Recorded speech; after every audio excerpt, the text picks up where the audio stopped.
Okay, good morning. I'd like to call to order the August 28th special meeting of the City Council. Roll call, Denise. Councilmember Morrow. Here. Councilmember Olson. Here. Mayor Pro Tem Ponce. Here. Mayor Kennedy. Here. And for the record, Councilmember Hernandez is absent. Okay.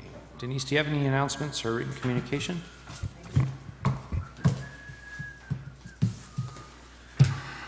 Okay. Anyone in the audience care to address the council for any item that is not on our agenda? You may now come forward.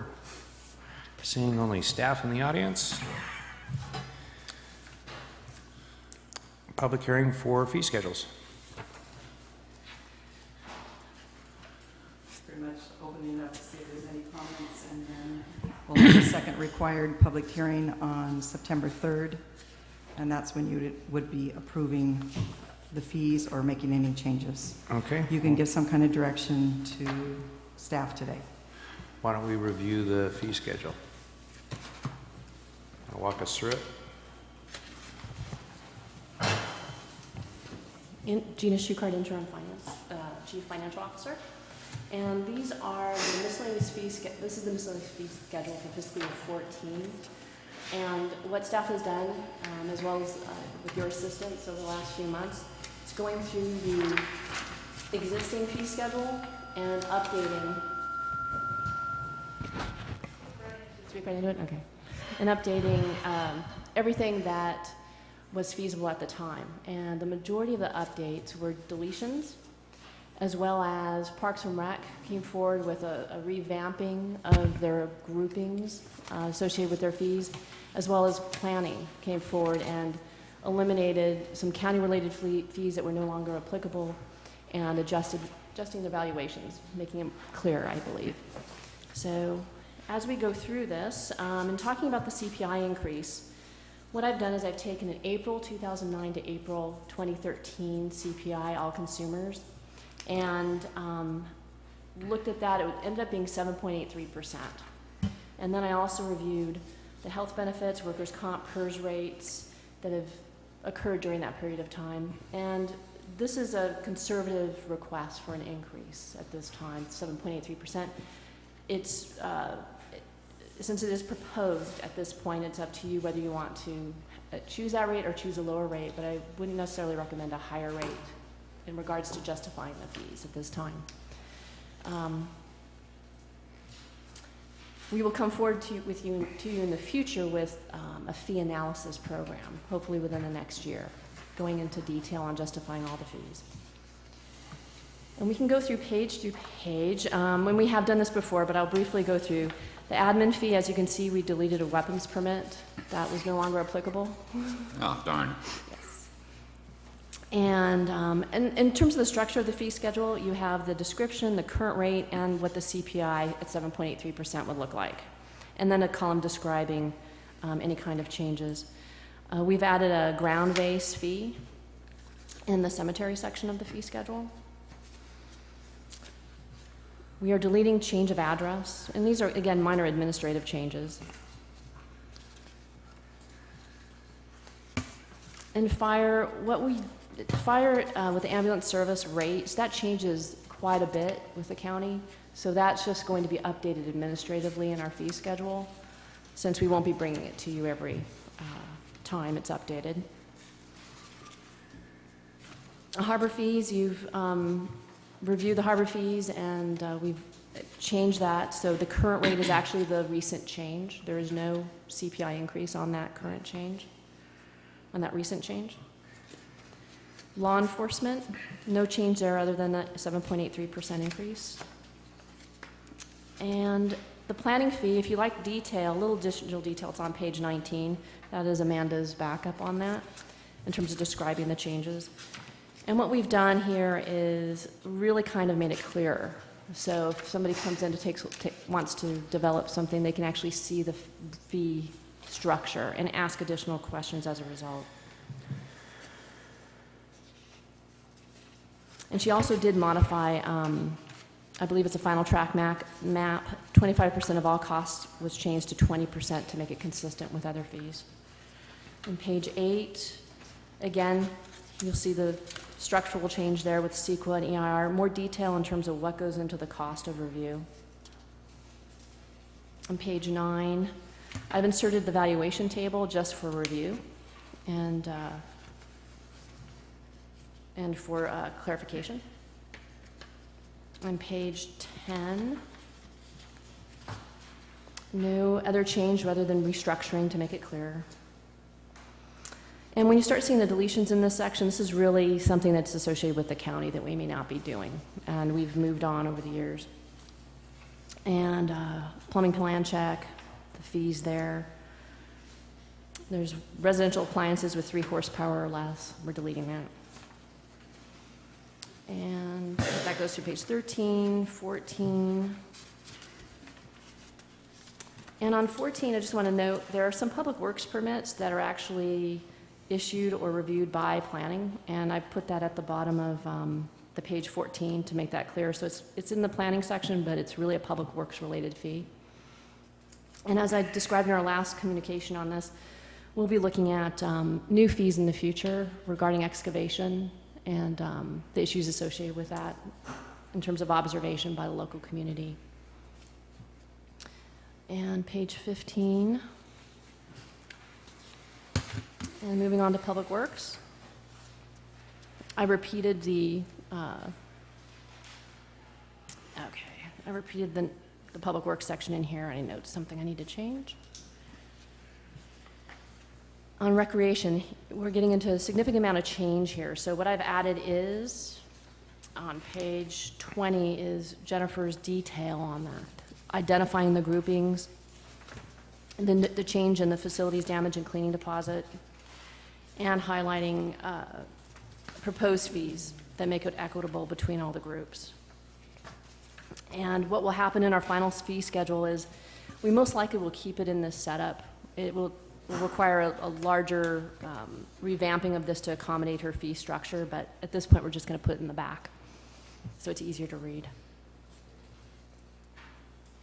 And let's see, I did want to make a comment on a suggestion this last week to have the courtyard as a place to rent.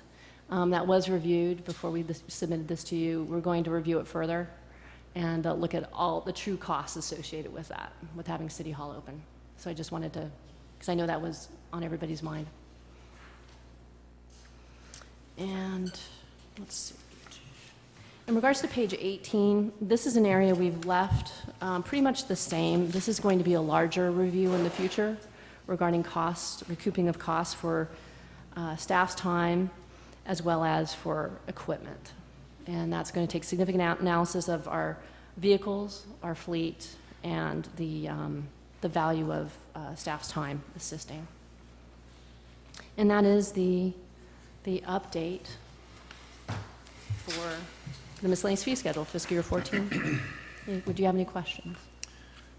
Does staff have any questions about the fee schedule? Council? I have one question. Have you created an analysis that determines what monies has been generated by these, by the current fees and then the proposed fee schedules based on these increases? That's a really good question. And I'll be passing out the general fund revenue structure. Some buckets are like miscellaneous buckets. So it's rather hard to pull out one by one how much what we've actually received and what it's related to. In the case of planning, you have deposits that sometimes are handled on a spreadsheet environment. So that kind of analysis is going to take a bit of time, and that's what I'm looking forward to in the future is in doing that detailed analysis. We just started creating separate buckets for recreation and planning. We're starting that process.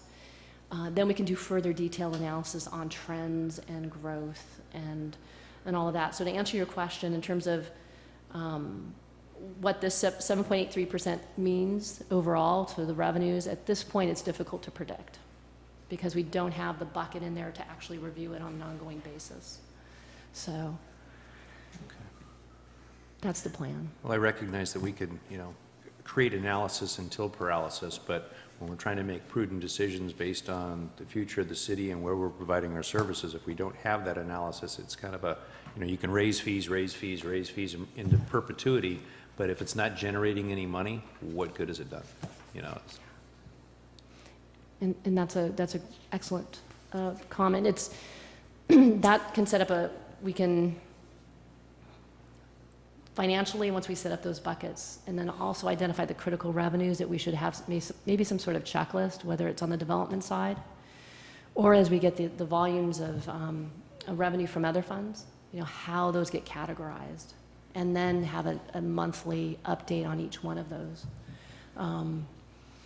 In terms of, again, I was a bit conservative on the CPI increase. There's all urban wage earners that was actually a bit higher, but because we're in that kind of moving zone of going from one way of looking at the financials to a newer way of looking at financials, I was a bit conservative on that. So what I can do is take a deeper look into the revenue side and see just how much we can predict on the trends for each one. I'm going to pass out in the next part of the council meeting the general fund structure for revenues, and you'll see what the buckets look like. And then the next step in that is to look at the financial system to see if we can create micro buckets underneath. So if you have, because at this point in time we're running out of code structures. So it's how to be creative within that environment so we can actually track it. And the other side, of course, is doing it by hand. So, but that's you touched on the big, the big next step. Right. An example of what I'm talking about is, currently there's some discussion about how freight is handled to the island. And there's 3 purveyors that are bidding on that process. Well, one of the largest expenditures that we have within our city government that we're not tracking and paying attention to is fuel. And when we see our warrants, it's fuel all departments. How can we do things better? How can we better manage the money that we're spending? And without that analysis and being able to put your finger on, what that gallon of gas is costing us and how we're effectively using that money, it makes it difficult to make the decision when you're negotiating with the freight company, for example. So that analysis would be important. Yes. That's you definitely. Any other questions from council? Good idea. That could, you can make these buckets that she's talking about, you can even have mini buckets within the bucket, which will track more carefully where the expenditures are. As you were talking about fuel, for instance, there's certain areas that maybe could save on fuel, but if you put it just for everybody, you don't know exactly where the problems might be. So I like the structure here. It could be even more micro than it is now. It could grow.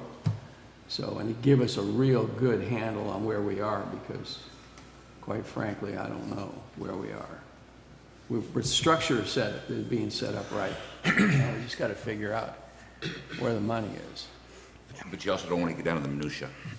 Well, no, but if there's an issue which you want to track something specifically, you can. As opposed to all departments, maybe break down by departments. Yeah. And then refine that further. Right. That makes sense. Okay. General business. Public hearing. Oh, public hearing. Gee, Anyone else in the audience care to comment on our fee schedule? Nobody doing that? This is a public hearing item, so the public hearing is officially open. All right. Next, Gonna close it. close the public hearing. Give everybody a minute. I'm still waking up. They're flocking down here. Hey, I've been fishing for a couple days. Really. Yeah, they're running out of the woodwork. Okay. Shall you go through each fund? Oh, okay, next, what I'd like to pass out to you, I think I want to start with revenues. Nice ringtone. Nice. Mayor, before Before you get started on the budget, Gabby just brought in some pastries if you guys want any. We've only been meeting for 20 minutes. It's to eat, just, Okay, it's here. We'll let everybody wander up there at their leisure as we go through this. How's that? So we just finished revenues. I wanted to focus on the general fund revenue side before we move to the expenditures. Here we go, more paper. Kill another tree. One more tree to be blessed.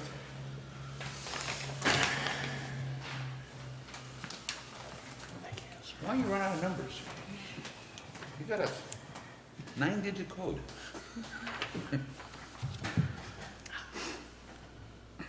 Okay. What I've just distributed is the general fund historical, these 11 by 17. I should introduce these sheets to you.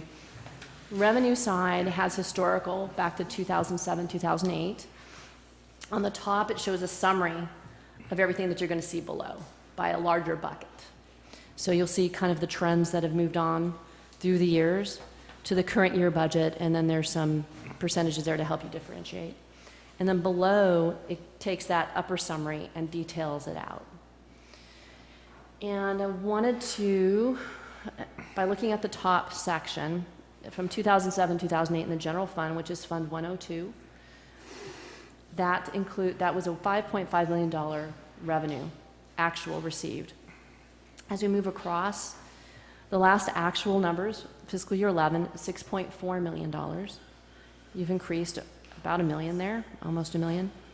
2011, 2012, we're still in the estimated world there. Our auditors, as you know, are here reviewing this, and there's going to be some accruals and changes to that. Then the next column is the adopted column.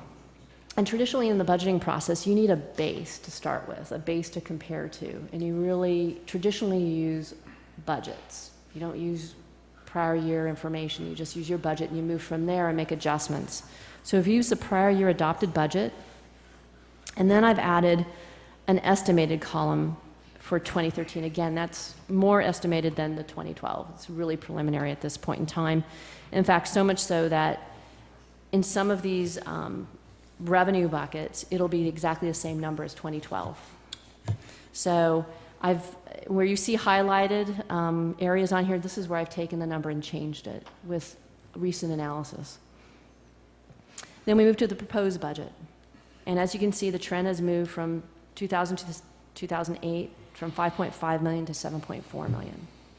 Now I want to emphasize that 7.4 million has about $690,000 of one-time revenue from the sale of property at Metropole. So technically at this point, that is a one-time revenue. And as we move down to the taxes section, going to the detail, this is where I've spent a considerable amount of time researching. And I've been rather conservative on one hand, but not on another. So I've really looked at a lot of the estimated numbers, and with the assistance of the finance department and Betty Jo, made a conclusion that I believe we can raise the transient tax to 3.9 million. There's a possibility we could increase that a little bit more. That's the conservative side. Not much, but a little bit more. So I've highlighted that as being something I need to review. The admissions tax, as you can see in estimated 2012, it was 500,000. I've placed it at 410 at this point. So there's a possibility that may go up as well. The property tax bucket is highlighted just because there's so much activity in there. We receive property tax in various ways.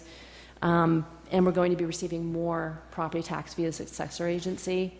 That world is just being created right now, and we're going to bring that to you in the next month or so, the whole new successor agency world and how it looks in our financial system.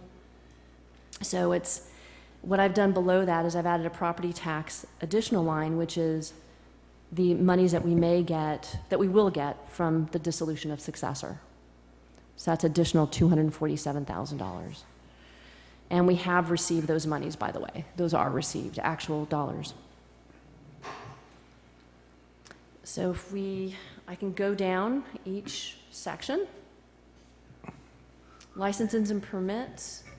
This is where you'll see some adjustments related to planning and building fees, we're actually going through a process of what we pay our consultants to review any kind of development agreement or any kind of CEQA, EIR, is we're matching it to the expenditure side. So whatever revenue we get, we're matching it on the expenditure side in terms of what we pay that consultant.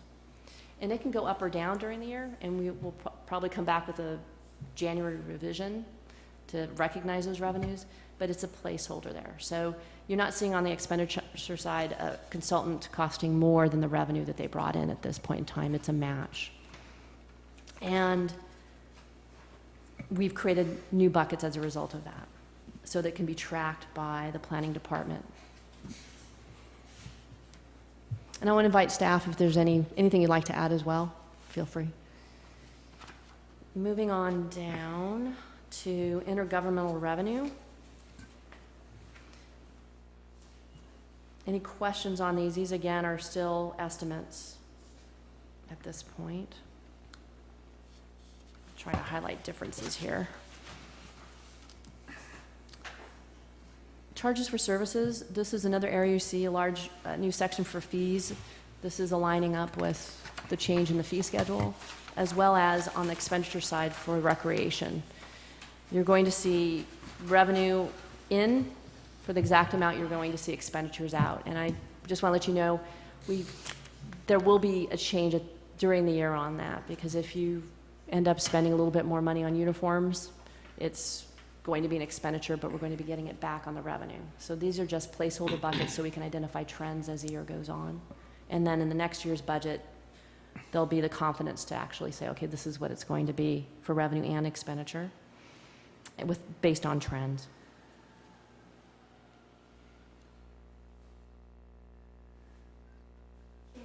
Yes. I'm sorry, I didn't understand. On the revenues that you're looking at, does that include the expected revenue from the new fees? It does not include an 8% increase on those fees because of the buckets are difficult to, I'm playing it conservative on the revenue side. Okay, There's small budgets. if we adopt the fees, then you could see a 7% Correct, increase in those revenues, possibly in some of those revenues. correct. And then we can come back in January, just to say over the microphone, the question that you asked, that the CPI increase is not included in these revenue projections at this time. And what we can do is, if they are realized, then in January we come back with a revision, we recognize the revenue. And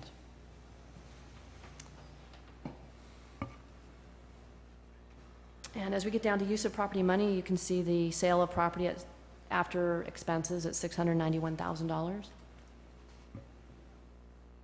And other revenues that we're not, as you can see, we're anticipating certain revenues not coming in at this point in time, but we can always come back to council once programs are created. In this case, the bike race or any other kind of event that may bring revenue to the city.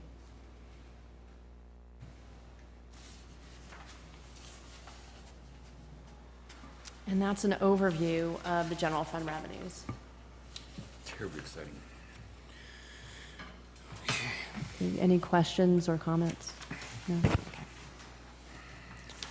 Under taxes, and you may have touched upon this, but I was trying to follow the spreadsheet as we went through this.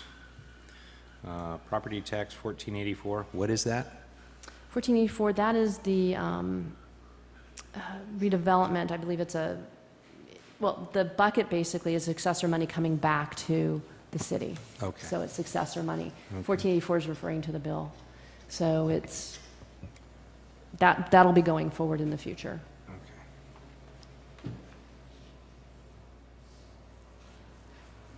What has not, in terms of revenue, been identified here is any monies we may get from LA County from the 2003 agreement that we have, that we're looking into with them at this point in time, as well as any kind of golden ticket related monies associated with successor. But we're going to bring that forward to you in the next month or so, the next board meeting, I believe, agency meeting. Any questions? Questions, Ole? Looking good. Ralph, any questions? Just to let everybody know, the estimated proposed budget is for an income of $7,447,311. So that's where we are, our estimated income. Our budget's 10 million, and we're going to get 7 million income, right? No, I'm just kidding. Yeah. Keep going. And just to reiterate again, 7.4 includes a one-time revenue. So, Yeah. so if you look at it that way, we're still got a little bit of work to do. But the trends are going up, and that's really good news at this time. Okay, and I'd like to stay on the revenue theme just a little bit longer before we move to expenditures, Okay. and pass out the harbor fund revenues, and all of that information's over there if you're interested.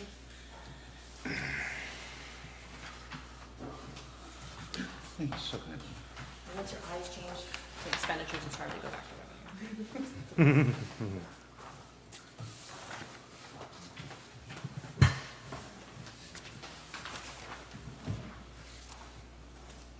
And again, once we get into expenditures, we may move back to revenue, because we might have additional questions going back and forth, but I just want to give you a preview of this at this time. The spreadsheet is set up exactly the way the general fund is, with a summary at top. But I'm going to move from the summary. Let's see. Actually, the summary is 4.7 in 2008 to about 4.4 in 2014, and I'll get into that just a little bit. In terms of the detail, and I'm going to really just stay with the wharfage fee, the channel fees at this time. Traditionally, what is done is we take a portion of that percentage and we apply it to this fund, or that fee, we apply it to this fund, 75%. And if you turn the page to the next fund, we apply 25% to the harbor fund, the infrastructure fund. And in this particular case, what has happened over time is it appears that in this last fiscal year budget, $200,000 was budgeted for as wharfage fees in this main fund. And what we've noticed is that we've had to reduce that down to the 75% level. You traditionally get $2 million. So we've reduced it down to 1.6, which is, it has fluctuated over time. It was 1.9 in 2011. Again, that's estimated. It may need to be adjusted. But it has gone up over time. But traditionally, it's just been $2 million. So we adjusted it in this new budget to put the 1.6 in this fund and an additional 400,000 in the following fund. And what that's kind of created is a $400,000 to $500,000 structural deficit. When you see this next, when we go into the expenditure side, it'll come out to more like a $700,000 structural deficit in that fund because of expenditures. So this will be one of the bigger questions that we're asking, is how do we kind of get rid of that structural side? Well, what's the justification of having that fund broken up? The fund, one is admin, so it's operations, and the next is infrastructure. So you have infrastructure. I should preface this because I think it's morphed over time. I think sometimes you'll see operations in an infrastructure fund, but traditionally infrastructure is just for capital improvements. It's what it takes to fix the pier, what it takes to deal with your capital related versus your staffing. So traditionally, that's the difference between the two funds. So you want to create a savings account. So 25% is put in your savings account, 75% in your operating account. And there is some, when we look at fund balance, when we discuss the nature of fund balance, we'll get into that a little bit more. But that was the logic behind splitting the 75 to 25%.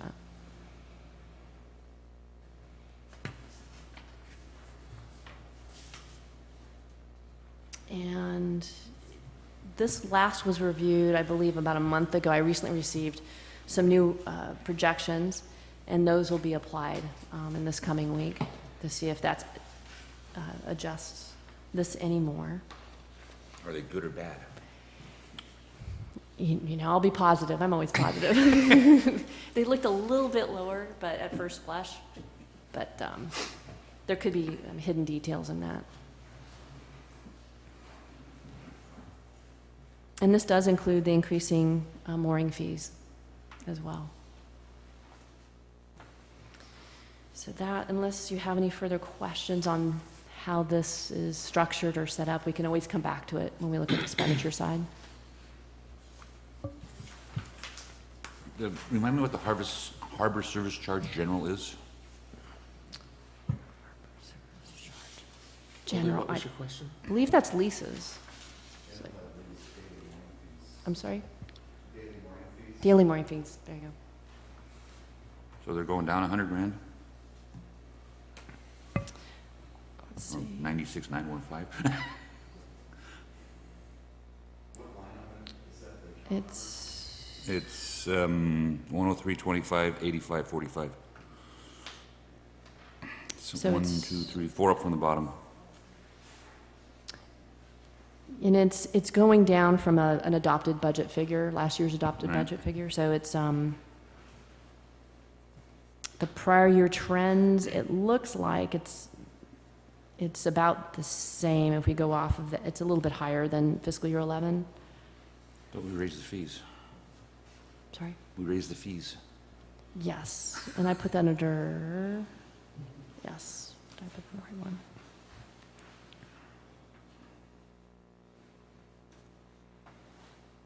Okay,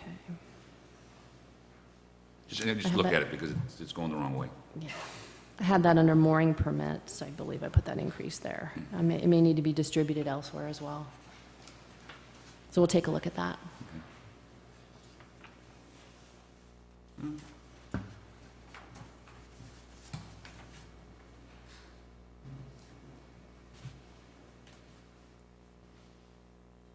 Even if you did put it in the wrong bucket, it doesn't wash. Well, it's gonna wash and then it's gonna be the total amount, but his projection, I believe, was 130,000 increase. So but we'll take an extra special look at the harbor services charges as well. We'll get the detail to you, and it's detailed out by projected use. If you do.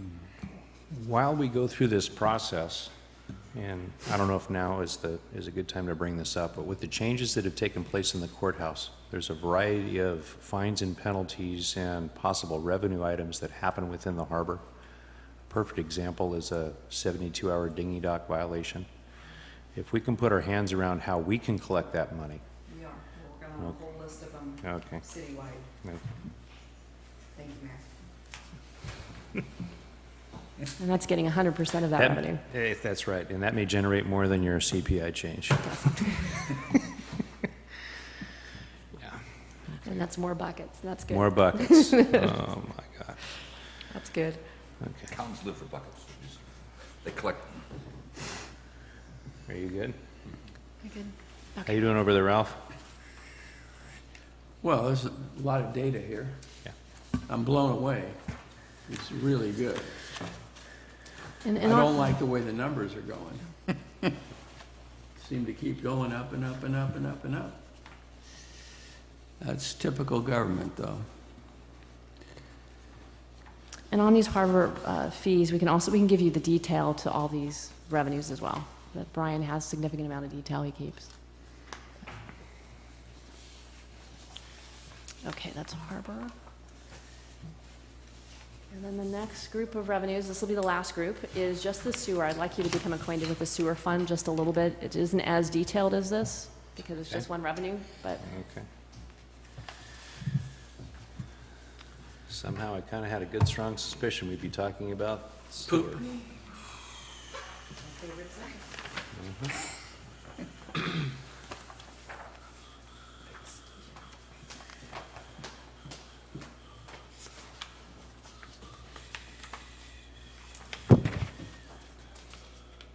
And I'm going to briefly go into a bit of a budget introduction. I'll do this right now, and then I'll do it again one more time on other funds.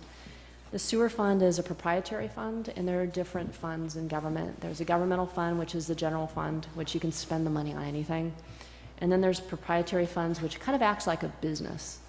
So you're charging for a service. And those revenues traditionally are restricted. So they can't really be spent on anything else. In this case, sewer fund is just for sewer, saltwater's for saltwater, and refuse is for refuse. So, Harbor's for harbor. and harbor can be a little bit, there might be a little, there are degrees. But you're absolutely right. You're charging for a fee, it should go to that particular fund. But there are degrees within proprietary.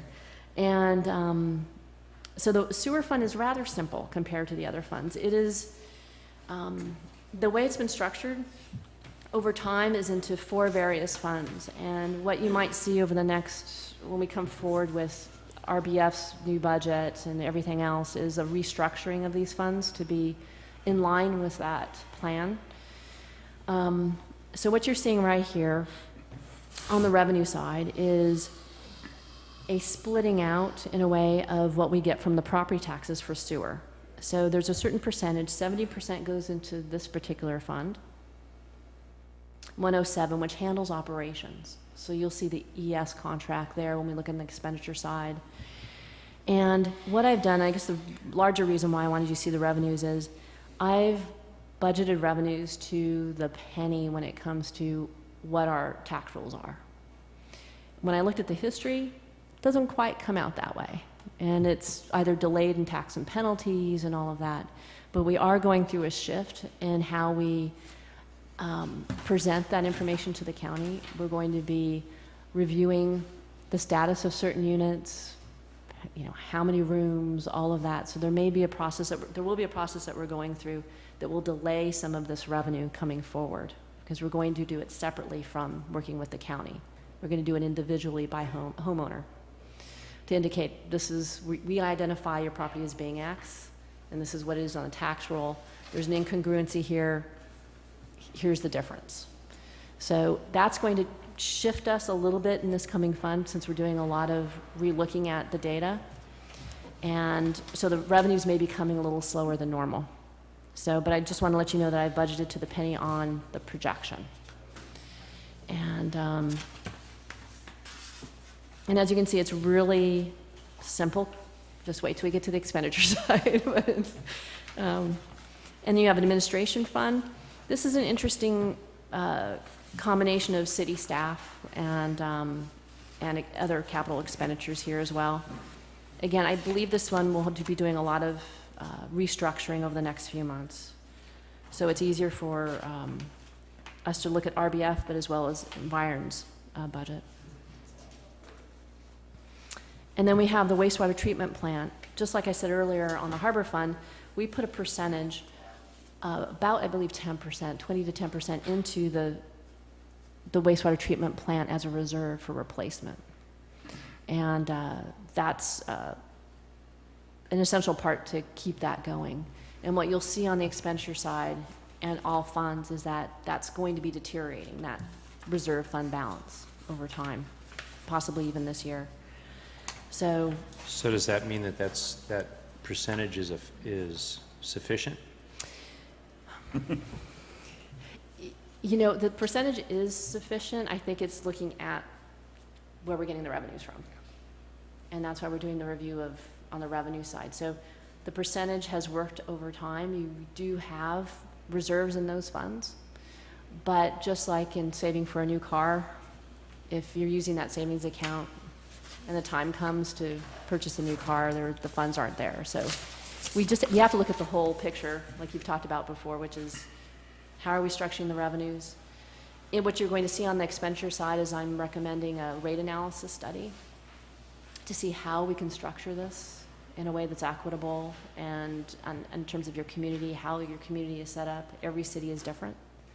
So that 70-20-10 may still work with that revenue structure. So when we bring in RBF and the capital improvement plan, we'll definitely know the work we have cut out for us on that area.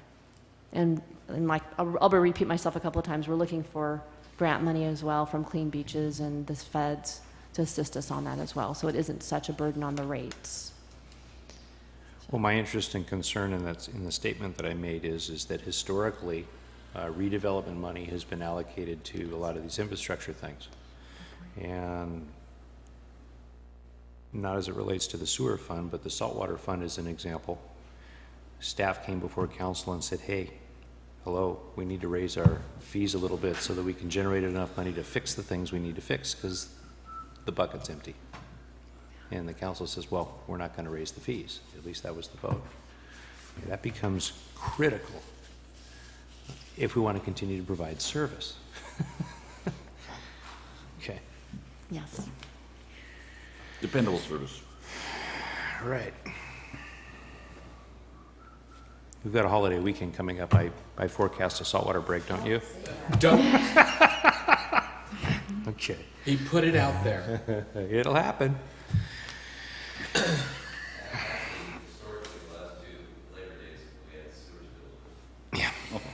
Don't even say that, for God, Oh, yeah, it was saltwater 4th of July. All right. Okay. Well, we can move on if you like. On that note, On that note, alrighty. So.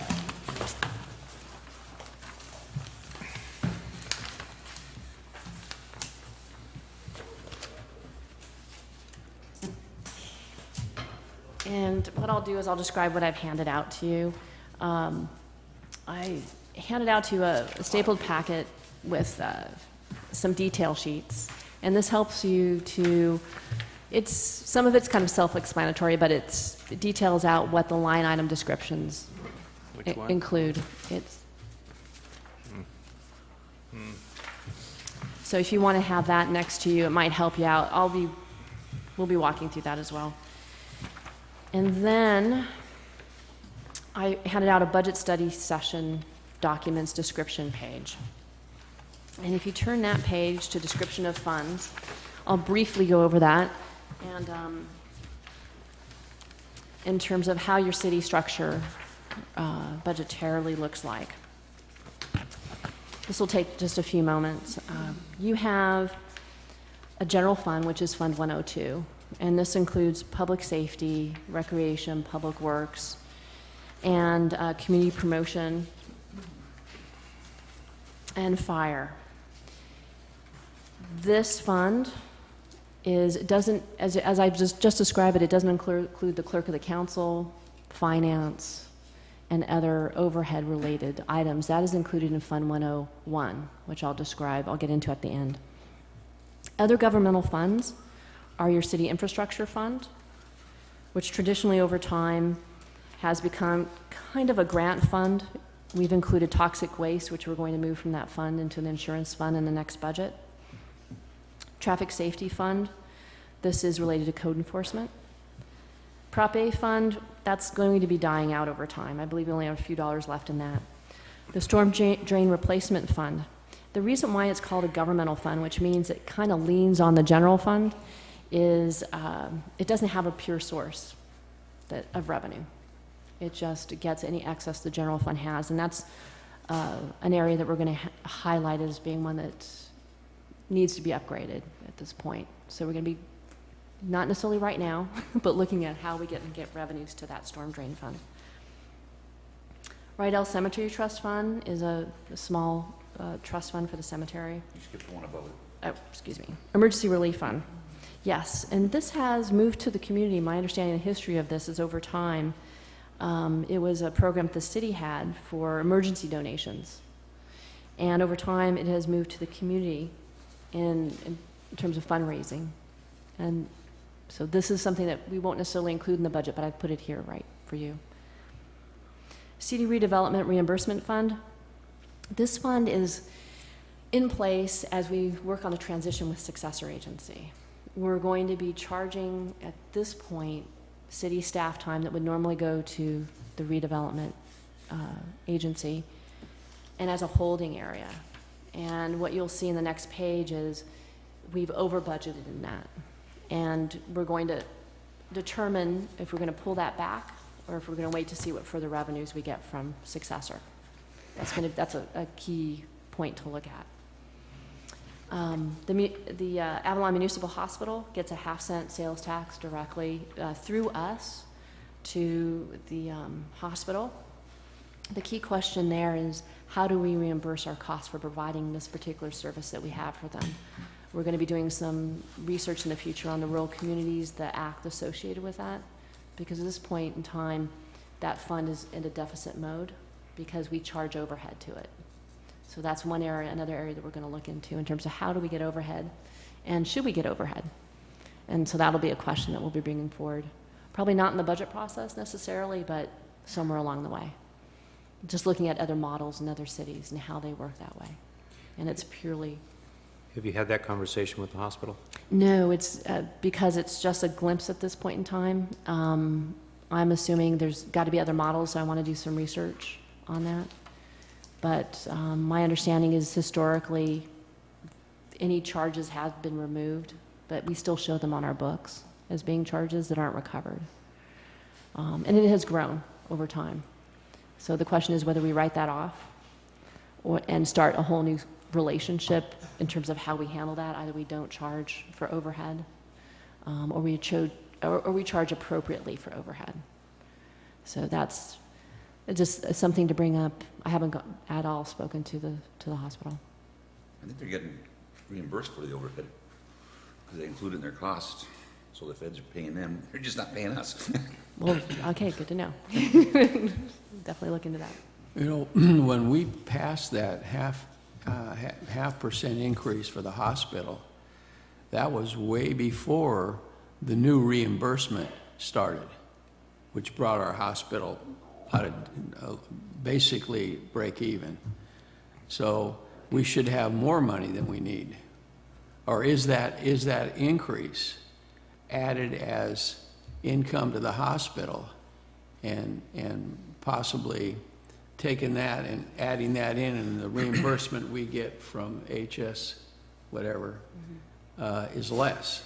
Or maybe could that increase be moved somewhere else? But it was voted on by the folks, and it was to supplement the income that the hospital needed to stay afloat. It's a different story right now. We might look at that. Definitely, definitely. Thank you.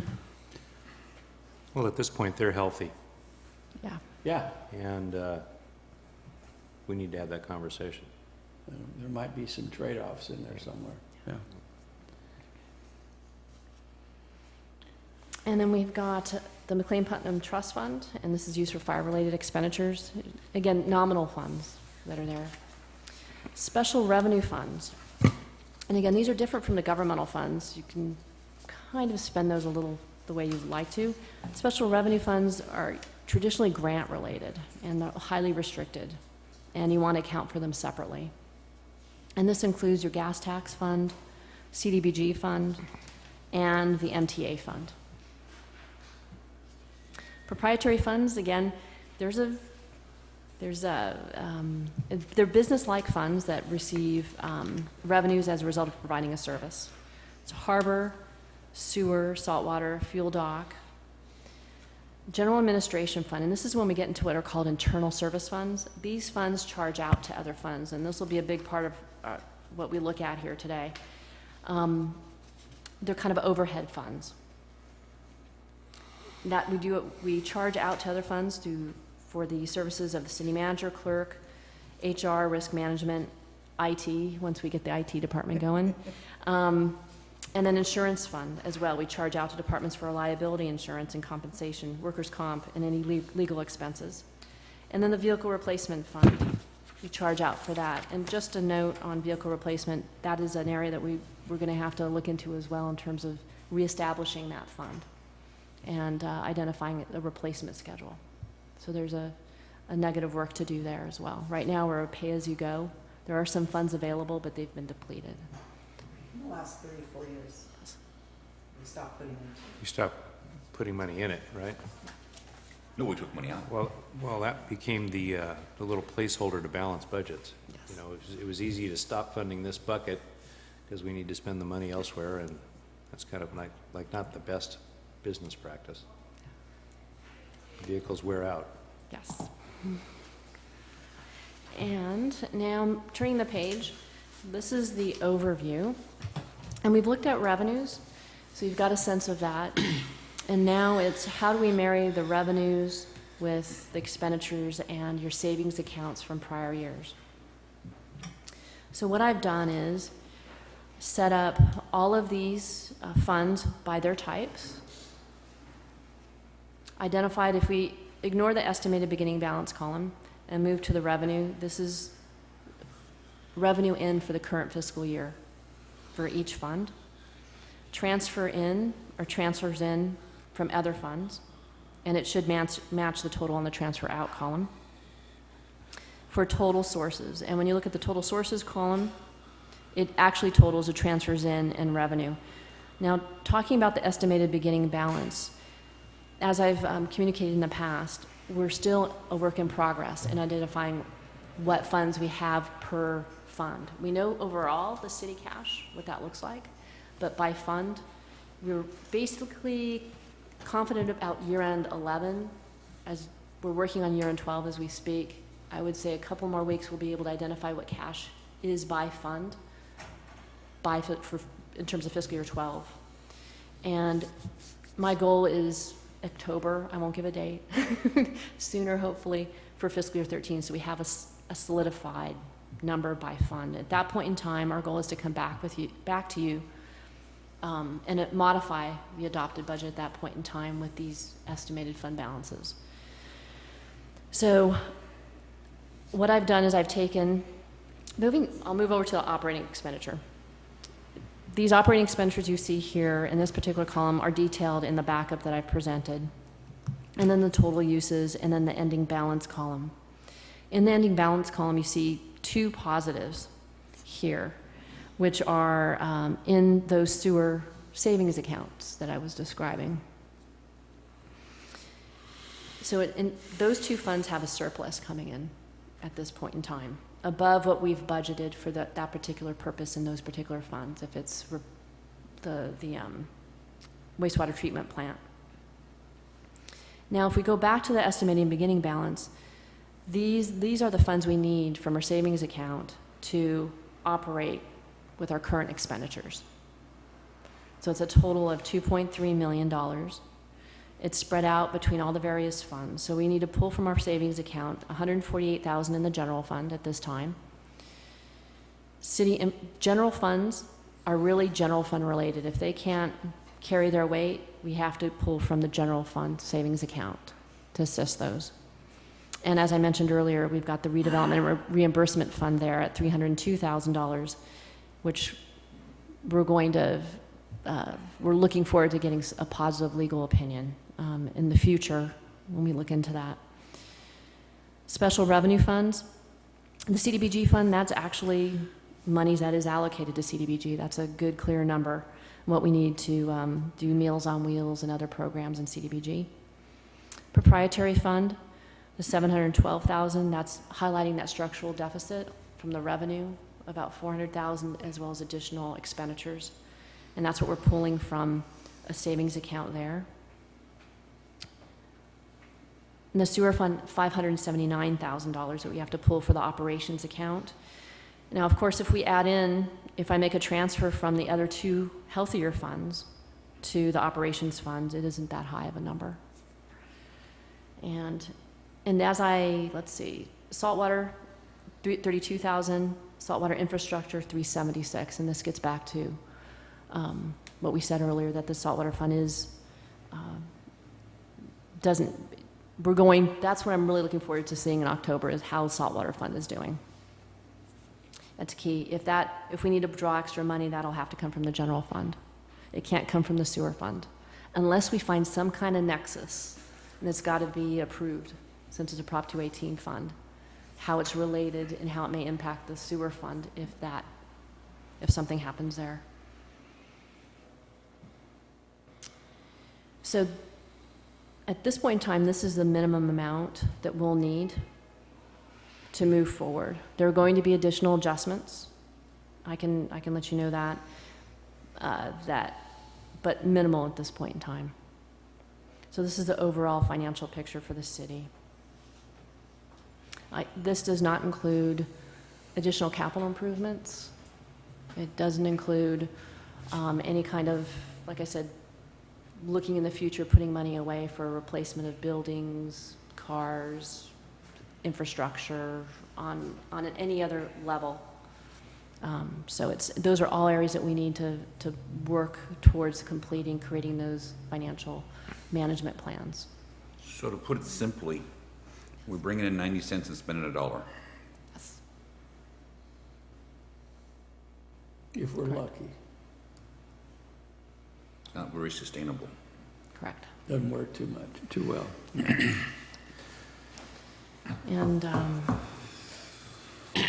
just to piggyback on that, we are looking for grant funds in those critical areas that we need to in terms of sewer to assist us. And we'll be coming forward with that in the future, crossing our fingers. Thank you, Sacramento. You really did a number on us. Well, they're not all responsible for this. Huh? They're not responsible for all of this.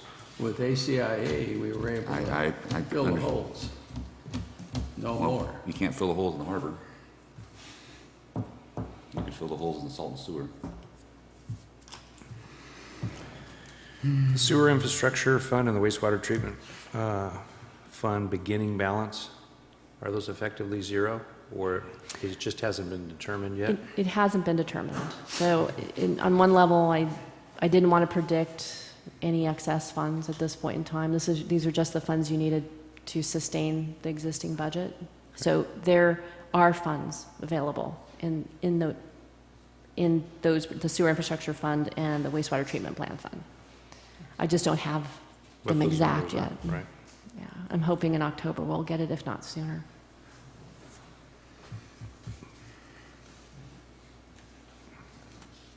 So the total fund column at the bottom, that number is accurate or not? The total, I'm sorry, which column? Estimated beginning funds, the 2,372,000? Yes. That That will adjust slightly as we make some minor adjustments, but yes. That'll be, you do have those funds in the bank, because I know the total cash for the city, but it's a matter of which, I feel comfortable that you have those funds in that particular fund area. The only one I'm not super comfortable about is saltwater. So that's the one I'm not comfortable with saying that you have those funds from prior year. We may have to pull that from the general fund savings account, fund balance. Okay. Questions? Everybody in the audience good?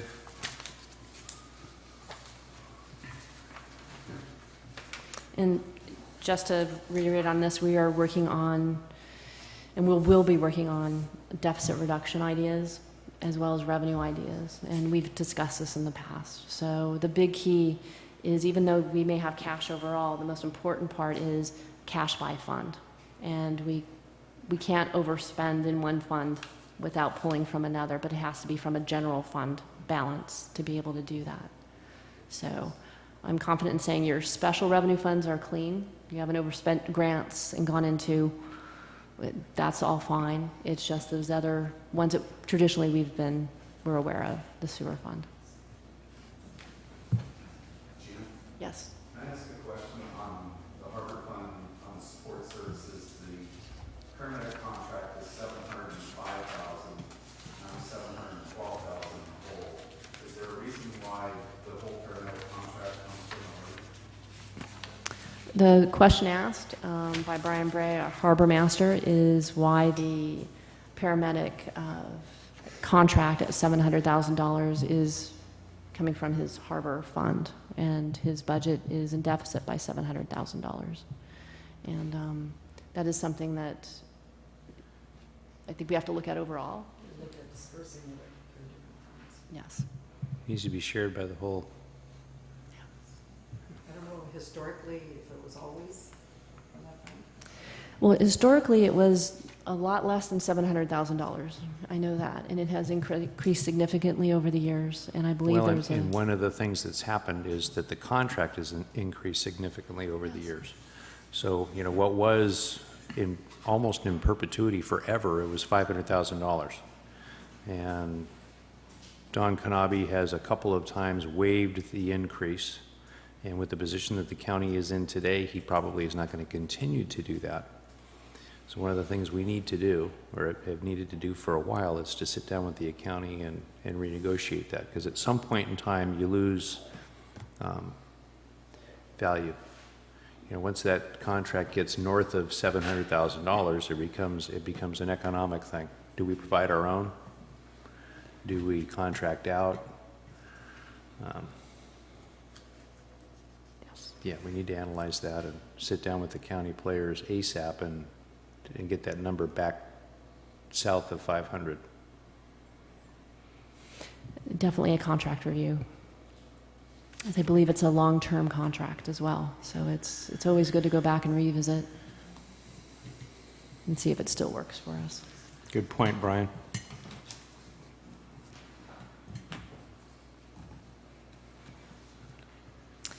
Staff have any other questions, or? Okay. Would we have the option to go back and reconsider the sewer salt elections? I mean, is that also your opportunity?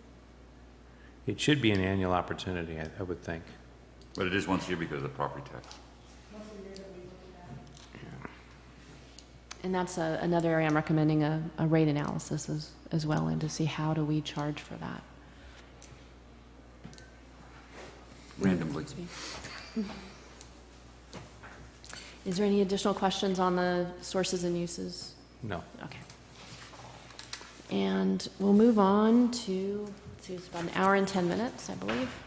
We have about 45 minutes to go, 50 minutes. So let me know what your energy level is, if you need a cookie or a bagel, I think it is, an orange juice. So the next section are the expenditures, and we can go rather quickly through the top, but if you could leave available, turn to either your total uses sources or the explanation of description of funds as we go through this, and then have this on the side if you want to turn to it at all. This may be just for your viewing later. Going to where? Now, to describe this spreadsheet, this is a little different from the revenue spreadsheet. You'd still have the summary up top, and you have historical data and information, but I've broken down the actual budget process here. So you'll have the estimated adopted 2013 budget, which, like I said earlier, is it's your foundation. And what we've done with that foundation, we've done quite a bit of analysis, discussion, review. We redid payroll projections. We did a lot of things to see what the ground really looked like. And so we came up with what's called a base change of what the ground looked like for fiscal year 14. The base change column, and that's just your fundamental changes. This could be adjustments in salary. It could be adjustments in where we're allocating people. It could potentially be a change in, I want to say utilities. You may see that in a different column as well, if we didn't budget fully for utilities in the past. So that's a base change column. And then you have an ongoing column, and these are traditionally requests from staff. They want to increase a program or change a program, or it could be utilities, depending on how large the dollar amount was that was not budgeted in the past. I just wanted to make it clear so you can see what's fundamentally changed as a result of maybe health insurance rates going up over time. That's in the base change column. And then ongoing is what we see going on in the future. It doesn't mean it won't change. It doesn't mean you can't make decisions one example was given to brown out Joe Machado. You know, you can make that's a decision you can make, and that ongoing column can change, but that's if you turn off the water there. But you'll see examples like that where, because we've got a program that's ramped up over the last year or so, we didn't have the budget there to sustain over this period of time the utilities for that program. But we've changed that in this budget. And then one time, if just purely that one time, traditionally, maybe a one-time contract or a one-time expenditure, a capital expenditure, for a total proposed budget. And that's the theme that we'll be looking at through all these pages, if we make it through all these pages. So, the first one is rather simple. It's City Council. And if you were to look on the one page here, it actually shows the staff that's charged there. And And this kind of a minor change of $208 in the base change column, and we've added additional monies for membership and dues and travel. I envision, Denise envisions possibly going to Sacramento and lobbying for money. And this could either be charged here or could be charged to the appropriate fund in the case Sue were. And now's an appropriate time to mention that this special meeting, that this body did not get paid any additional funds for being here, right, Denise? So that's, we can turn the page if you don't have any questions on that. We are getting paid for this. This is the city council meeting. Not getting paid any additional. No. And I neglected Bucks. to describe Fund 101 for you. Fund 101 is an internal service fund. These charges, these expenditures, all get charged out to all the other funds, harbor, all the other funds that are out there, as well as the general fund. So this is the treasurer. It's a minimal budget as well, a slight change in a benefit structure there, again, based on rate changes and such.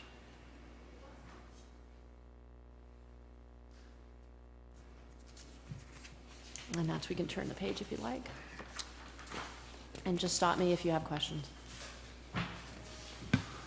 What's the meaning of life? I've been working on that. City attorney. The city attorney is a contracted service that also applies to other funds as well. So you'll see, this is just general city attorney services. The city's attorney is going to be budgeted in the sewer fund, the harbor fund, and elsewhere. You'll see a line item called city attorney. And in this particular budget, I've moved monies from what's called special projects to the retainer line item. And that's to help us kind of work with the bill structure that we get, because normally it isn't detailed out as special projects. So at this point in time, we're just putting it in one bucket, and then we'll detail out later if we need to. But we've worked closely with the city attorney to identify all the projects that are existing and where those monies needed to be budgeted, so it doesn't necessarily hit your 101 fund.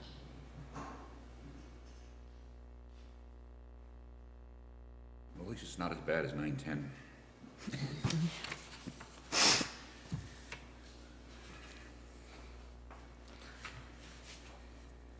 And if you're good with that page, we can turn that.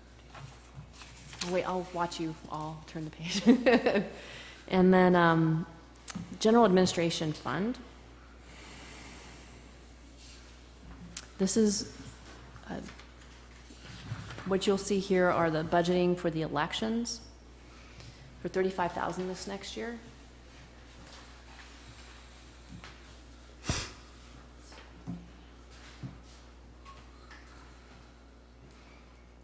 And we've also added increases in membership and dues, training and travel, and city manager travel. This is, from my perspective, a conservative increase in travel.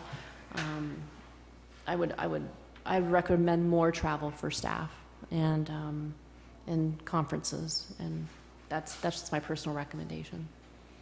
But this is a start. The elections is a little bit higher because we always shoot higher in case we need the county help. We have it budgeted.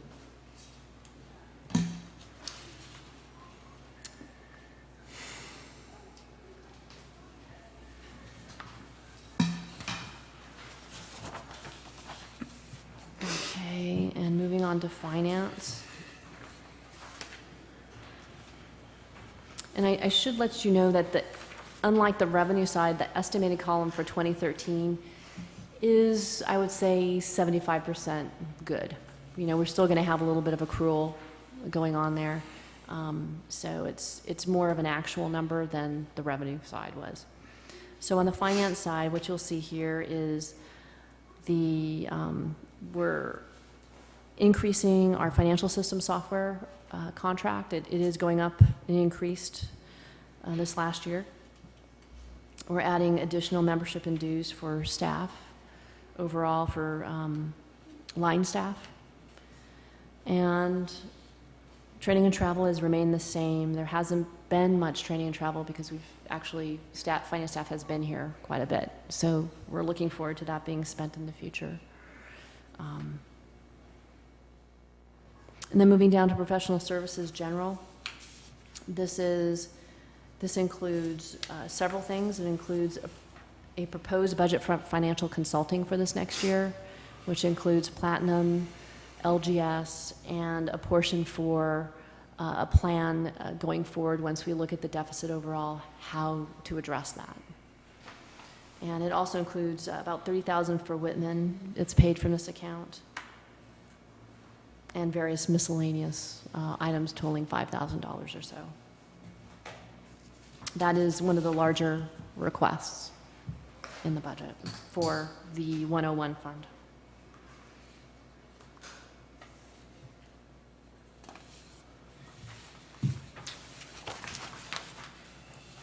And the 101 fund continues with general government.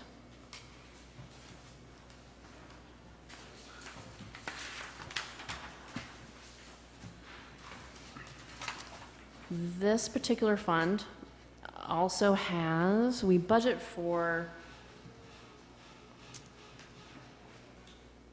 retiree benefits here.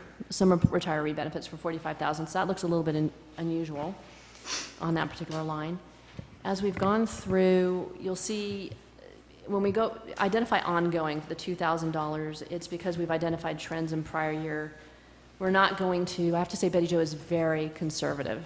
Even if she sees over expenditures in the prior year related to budget, she doesn't want to increase it. So we've increased just enough because I think a budget should be a clear indication of what you're spending. But if we can pull back, and I think that's exactly what Betty Jo was talking about, pull back on expenditures and be really mindful, especially with the detail that we're getting out from our financial system going forward, we'll be able to assist staff on monitoring their expenditures. And I think if we go to look at the one-time column, the $25,000 there actually is to kind of the seed money for something we've talked about in the past, which is looking at having an assessment of salaries, assessment of exactly what each individual is doing related to their title. And how that works within an organization is once that's identified, then you can look at how we charge. And this is getting to the conversation about Fund 101 and the overhead, how we charge that to the other funds. And technically, that's should be a federal formula of some sort or some kind of cost allocation plan. And the only way you can really get an actively working allocation plan is to know what your employees do on a daily basis, their title and their rate of pay, and if they're in the right bucket. So once that analysis is done, we can do a cost allocation plan. Another consultant comes in, takes a look at it, and says, interviews you, and says, so how much time do you spend on a council agenda related to just say the fire department? Then that is reviewed, and the cost allocation is then charged based on that to the fire department. So you take that from every single thing you do. It's a long process. It can be expensive. We put $25,000, it may be a little bit more than that. Once that's done, then you look at your fees, and you can take how you've now identified everybody's status, and then see how it applies to your fee schedule. How much time are you spending with this? And it's actually a beautiful calculation. You can see it to the penny by the person, the hour. There's something called burdened rate. So it's the person's hourly rate or amount plus their benefits. So that's called a burden rate, and you see that in the backup for the fees. So this is really a foundational budget as a whole, really baby steps towards creating that foundation to move forward so you have the documents related to that. So that's my long speech on $25,000, which may be a little bit more than 25, but we're being conservative there. Do you have any questions on general government?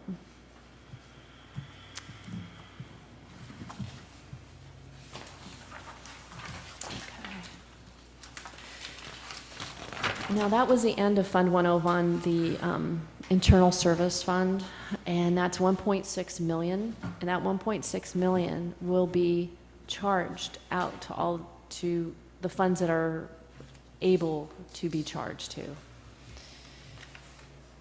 And And now we're moving to Fund 102, which is your general fund. And this is your law enforcement page. This is the sheriff's contract. There have been a few reductions here based on prior year trends. There's additional night staff. There hasn't been an expenditure there in several years for 20,000, so we did remove it. And let's see, and we did reduce a special department expense. The purpose of that, I believe, is for the city manager to use those funds related to any kind of training programming associated with law enforcement. So at this point in time, we've reduced that to $2,000 based on prior year trends as well.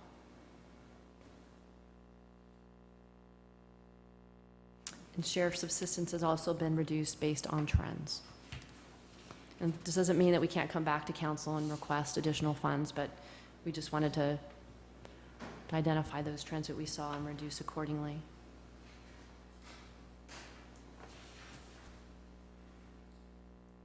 What was COLA COLA for the... last year? Last year, because we got the contract going up 1%. So the COLA for the sheriff's budget? Yeah, Okay, I'll look that up. It was a minor amount, okay. minor.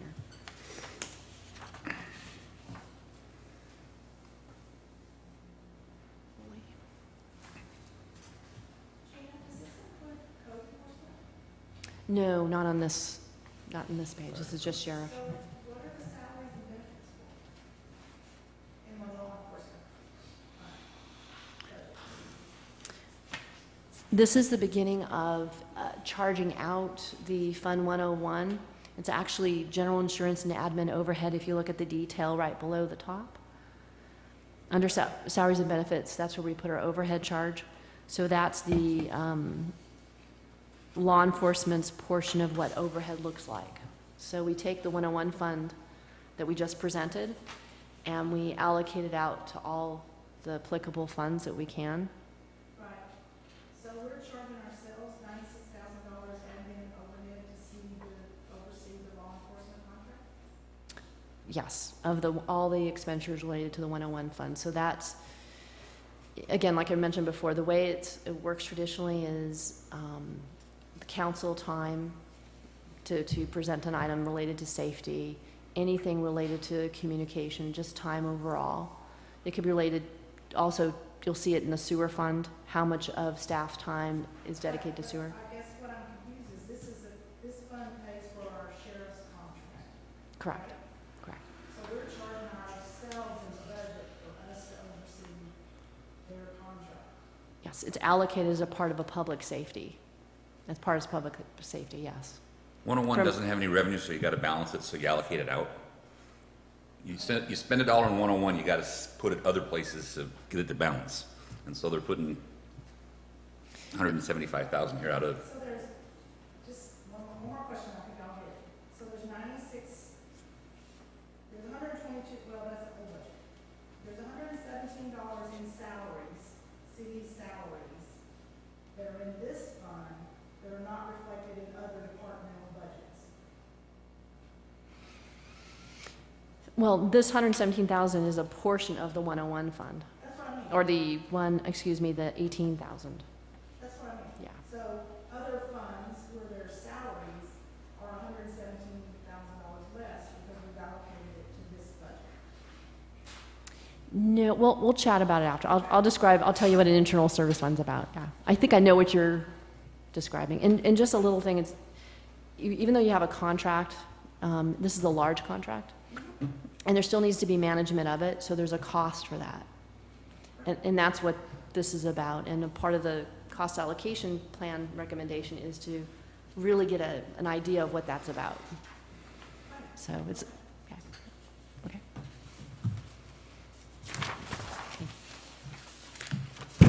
And you will see that throughout the Fund 101, or 102. So it'll be increasing, and that's why I spent a lot of time on Fund 101, because it is in all the budgets in 102. So the next one is fire and ambulance. You want to skip over that one in case Mike has a question? Sure. Oh, Mike's gone. It's a good time to cut it, he's not here. Do you want to skip over it? Or we can come back, by the way. Let's come back to that one. Come back. There's Okay. no going back. You just put it off to the side. It'll work. And we'll move on to Public Works. And you'll see Public Works in several areas. And overall, there's a portion in Harbor, there's a portion in Sewer. And this is a general fund related, Public Works. And what we have here is a request for additional lawnmowers, jackhammers, and a power auger. A new tree amount, increasing tree trimming amount for $3,000. And additional cemetery supplies. Let's see, actually additional gardening supplies for $2,000. And these are the ongoing column. This is where I need my ruler.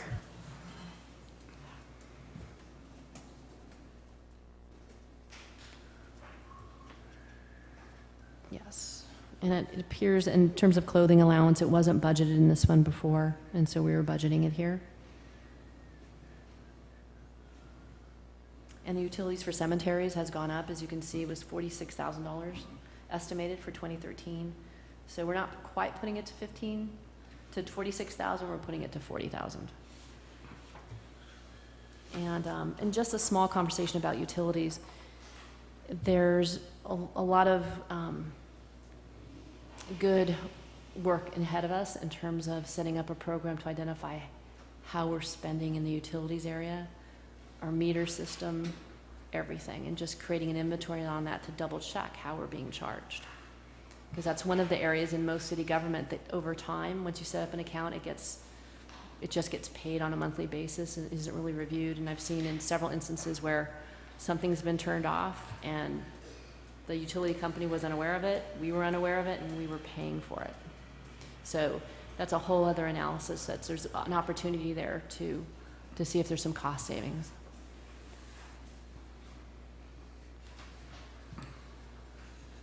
And the part-time salaries? Yes.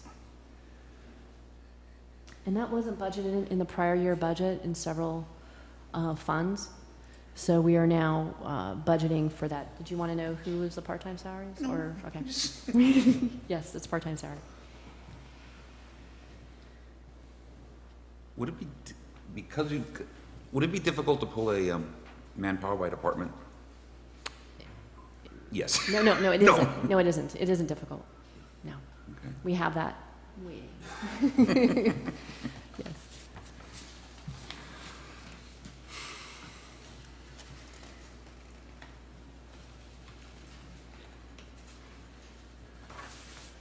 Okay, and We have a 20,000 in here for capital improvement of the cemetery, because we've been expanding it. oh yes, We're gonna get to the point where if you wanna be in our cemetery, you need to be cremated. There's not gonna be more land. Can't we just start double stacking them? Well, we used to sell double deeps, except in the newer section that we have right now, they've hit bedrock, the first one out, and we already sold 6 in that area. It was almost impossible, and so now we're only selling single deeps. So we are promoting family plots where a full burial, and then you put up to 5 remains on top of it. Quite a deal. That might be too much information.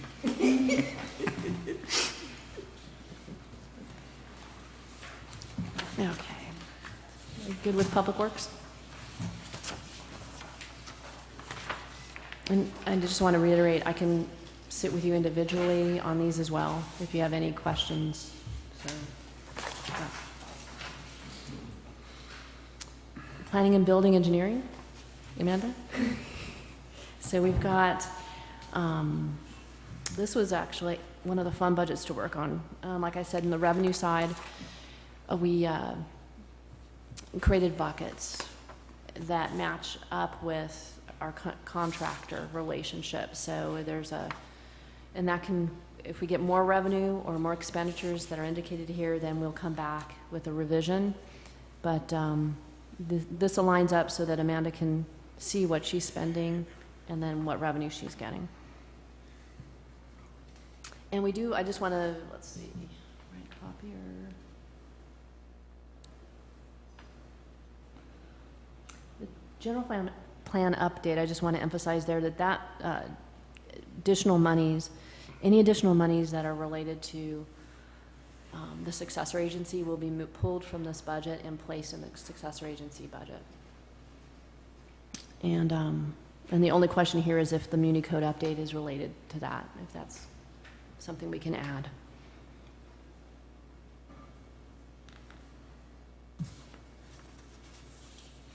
And then we've also included $5,000 for benchmarks for floodplain management. And that, I believe that assists the engineers to see where the city lines are, property lines are, and over time they've been covered over, slurry sealed, and they need to be in place to assist with development. And that, Yeah, over the years, we've lost almost all of our center line benchmarks. So when people want to get a floodplain certificate for the flats, there are almost no benchmarks for them to go out and work on. So it's to replace some of those. and in the future, when we do improvements, her plan is to include adding the benchmarks each time there's an improvement. So it's a part of the contract. And our loss of those benchmarks were a result of paving and, Repairs, trenching in the roads, slurry seal, and just over the years, what on the streets we've lost them. One at a time.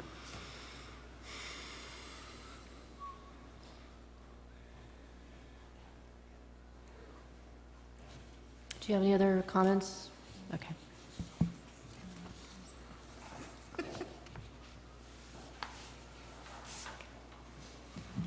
So we'll move on from planning to community promotion.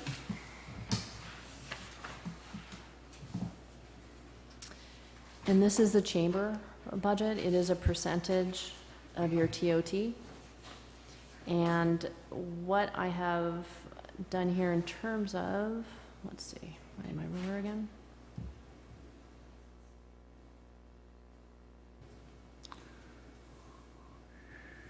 Is, since we are projecting 3.9 million on the general fund side for TOT, it also translates to an increase for the chamber to an $858,000. Of course, if we don't get the 3.9, that doesn't go out. But it is growing as a result of TOT growing. And I just want to also indicate the Grand Prix expense of $80,000. That is the only expense related to the Grand Prix in the budget. And that's related to any of the legal side, the permits and all of that we're going through currently. Except we take the projected payment we're gonna make to the chamber, divide it by 12, send them a check every month, and don't do the final accounting until the end of the year. And so theoretically, if we don't hit the 3.9, they may not have the money to give back. You know, that is something to look into, because I know we do a true up since it's been growing over time. And in terms of this revenue forecast being 3.9 million, we'll definitely look at that as we go forward and see how we'd send that money. We can look at it from a monthly basis, what we're getting, take that percentage from that and go forward. I believe the year end has to do with the accrual process. If we get revenue in July and August, it's really for June. That's the true up that she does. And I do believe there's going to have to be a correction on the prior year amount because of the situation we've been in with the lack of financial information. So it's, as well as an issue with the financial system on one of the revenue codings that we had. So it's like if it was going to hiccup, it hiccuped right when it did hiccup. Perfect storm. Yes, perfect storm. So, but no, I'll review that again in terms of how we process that with this growing revenue stream and make sure that doesn't happen. So So that's Oh, all it's- we have in community promotion at this time. The print's getting smaller. Oh, I'm sorry about that. Oh, boy. And Jen's sitting in the back of the room. I have no idea why. Thanks, Jen. Young eyes, you've got young eyes over there than they have us up here.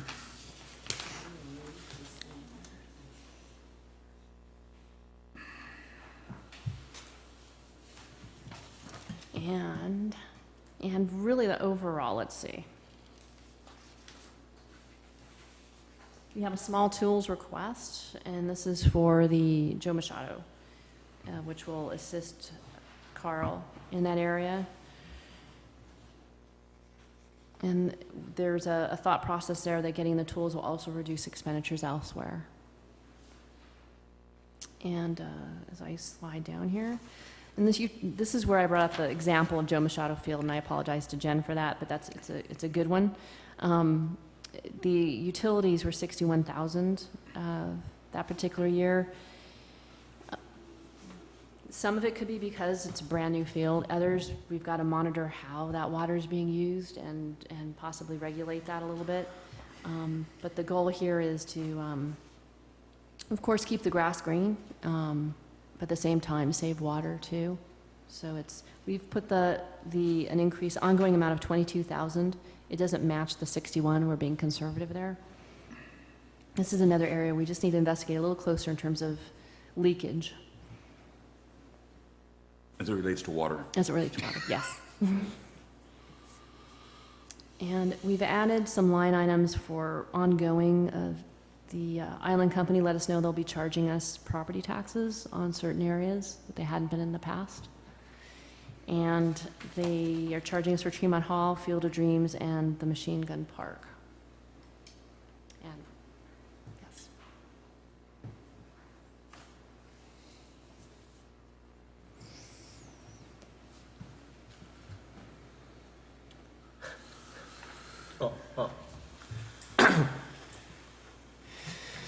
I can forward that memo to you if you'd like. Do we know what they're going to charge us? Yes, it's $17.50 a year, and it's small print, so I'll read it to you. $17.50 for Tremont Hall, $5,988 for Field of Dreams, and $15.38 for Machine Gun Park. Right, and $60 for Riley's Pond.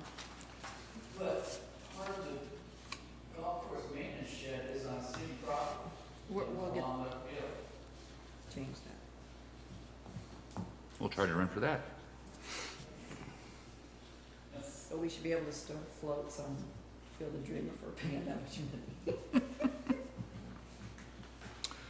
money. Aren't, we're exempt from. I'm sorry, we maintain it. It's their property, we maintain it.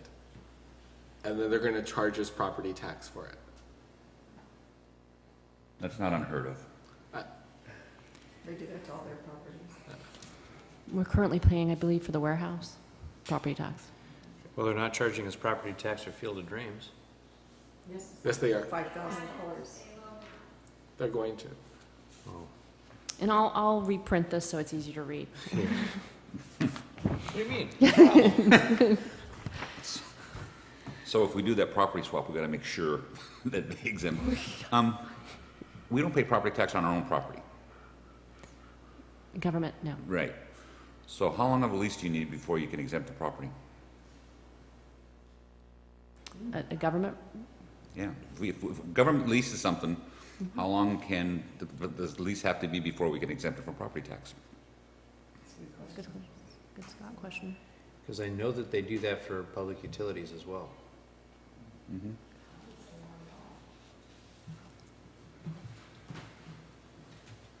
Okay, I got that down. Can we put this on 2 pages next time, maybe? No, I'm going to resend it. I'm going to give it to you on 2 pages. This is a good one to have. Oh, And that's better. Just wanted to let you know, in the smaller print, there was $50,000 added for concession at Joe Machado and $4,000 for the skateboard park fencing from the last meeting. Are you sure that was in there? Yes. I see it. It's there somewhere. It's at the bottom. Jen, did you have anything else to add?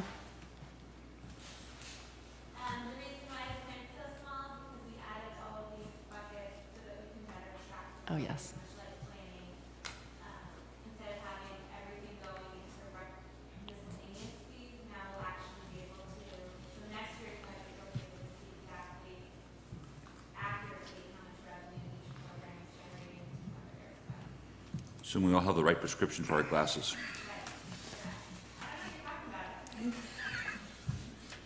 So I'll just repeat for the microphone that we added quite a few extra line items for each recreational program that Recreation had, like Pony League. Let's see, let me go down to, actually, it's day camp, gymnastics, adult volleyball, basketball, soccer, so that she can better track as she spends and compare it to the revenue side, so it's more of a business-oriented perspective of her programs. And now we're moving to Harbor. A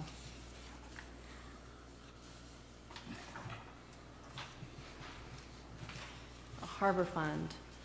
And although you saw maybe just 2 pages for Harbor revenue, because it's revenue's just really one fund. On the expenditure side, you're going to see more than 2, because you can do that on the expenditure side. So there's about 4. I'm checking to see if they're in the right order. They should be. Now let's see. The first one is 103-50, or Harbor Support Services, and this is really public works related staff and programs.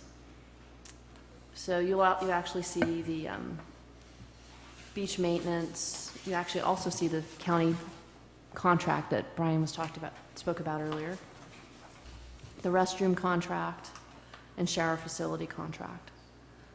And salaries are related to public works.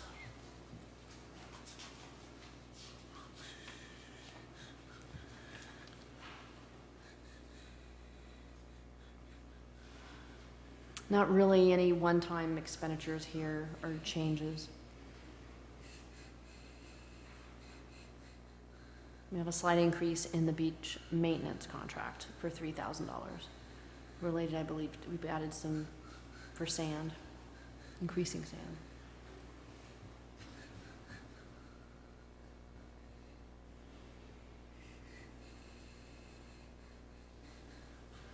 And the fund is divided into several sections. The next one, if you're interested, we can pause if you're still looking at it.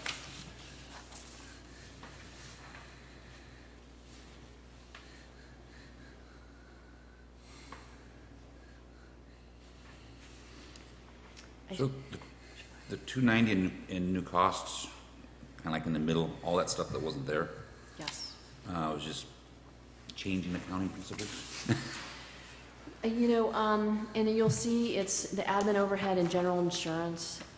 These, in several instances in the prior year's budget, admin overhead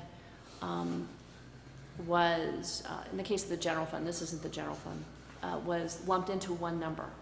So when you looked at the departments, you didn't see the admin overhead in their budget, but it was lumped into one number, general overhead so all of that had to be kind of spread out. So in this case, for Harbor, it wasn't budgeted in this fund. I believe it was budgeted in, actually, it looks like it was budgeted in 103-71.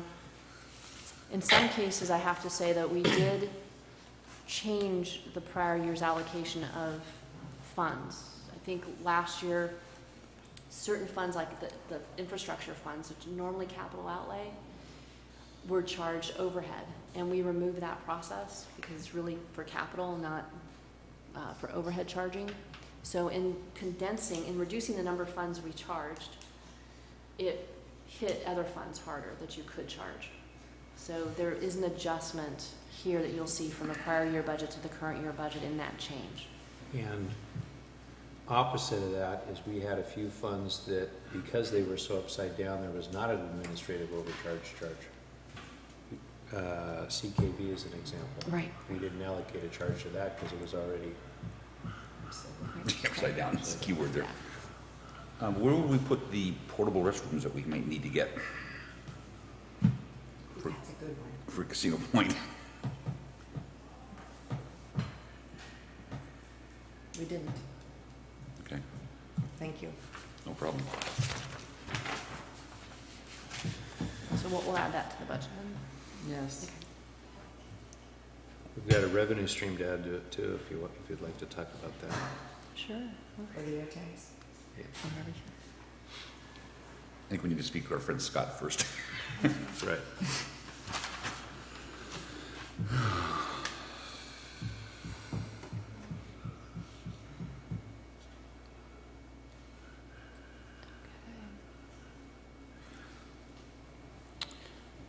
So from 2009, 2010, the numbers were about 1/10 of what they ended up being the next year, 2010 to 2011. Under salaries and benefits, we had a $348,000 number in 2009, 2010, and we jumped to $2,449,000 the next year. What happened there? Oh, you're on the next page, I'm sorry. Oh. 103. 10370, admin fund?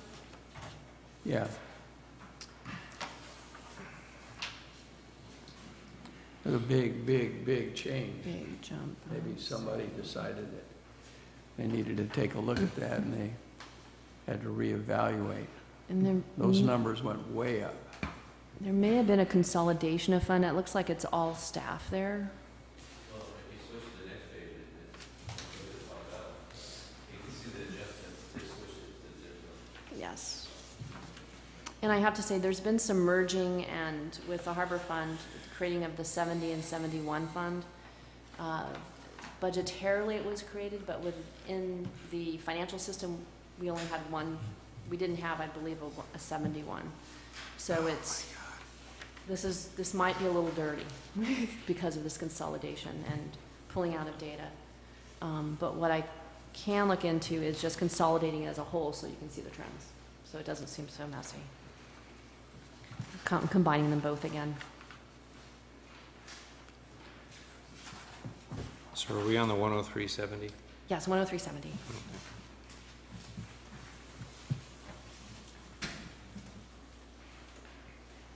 And the ad here is 18,000 for the wireless mooring log program, the development, and also a mirrored server. And that's an ongoing amount each year for that system.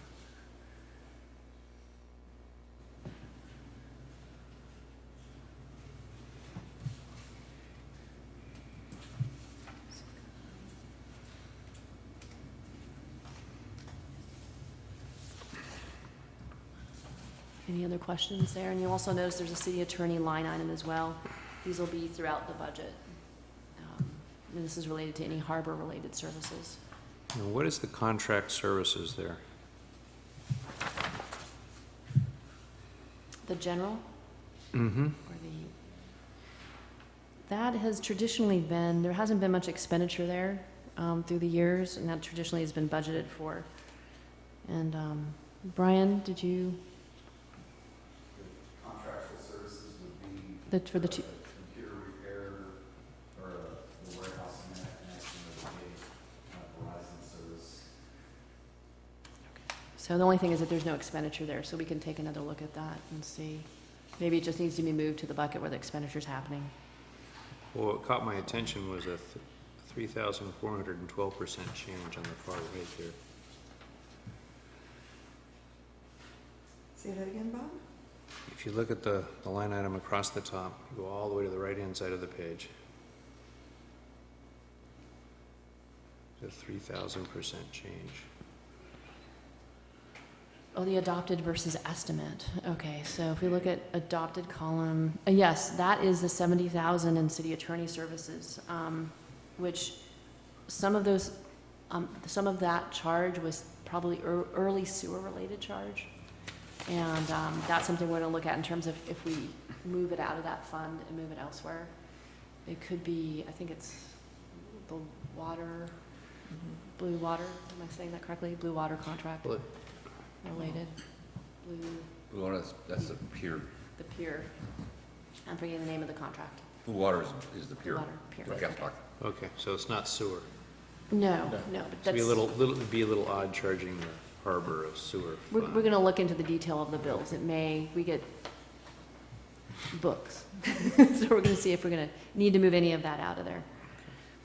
So but that's a,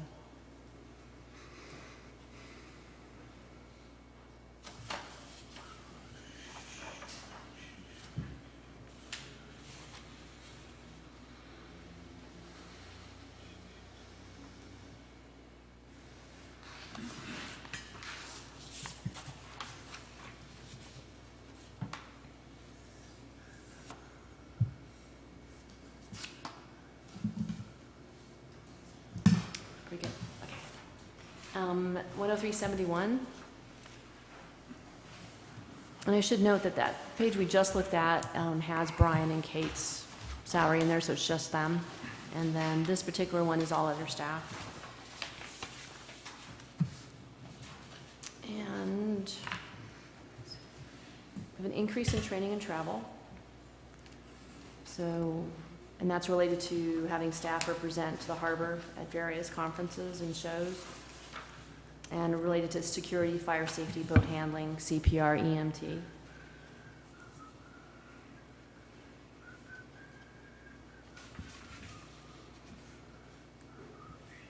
And that's really the change there.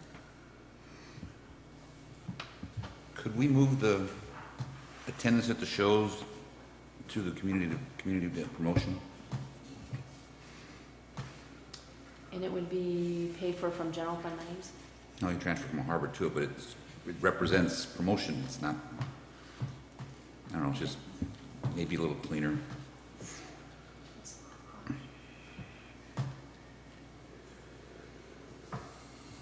See if we can, that's a whole proprietary fund transferring money thing. But we can look at it. Let's make it that.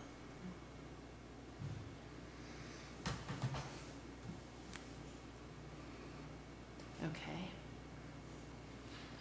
And that's done with that one?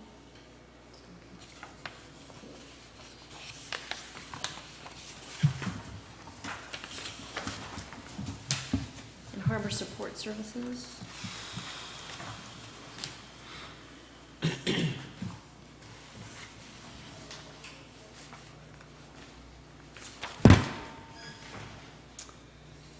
And this is more of a capital improvement environment, so you're gonna see expenditure for Cabrillo Mole. This is the beginnings of, and again, this money will most likely be transferred out of this account into a grant fund, but this is just pulling the money from their reserves. And that's just the beginning amount, it's a matching grant. We have an additional amount of $15,000 for railings.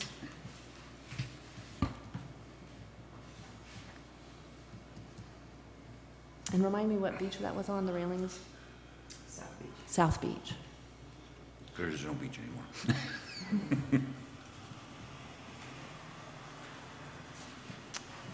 And that is the expenditure at this point for that fund. We've got an increase in float storage of $2,000.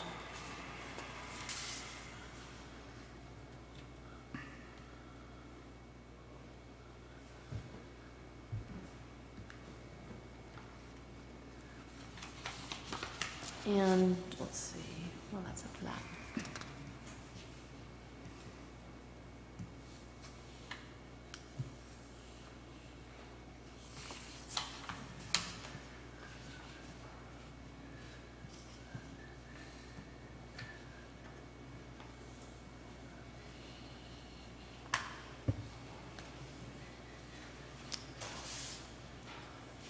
And that's the entire harbor fund.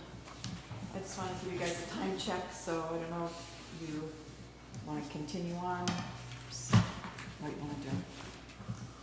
But it's almost 10, like over 2 hours. Well, one more agenda item too.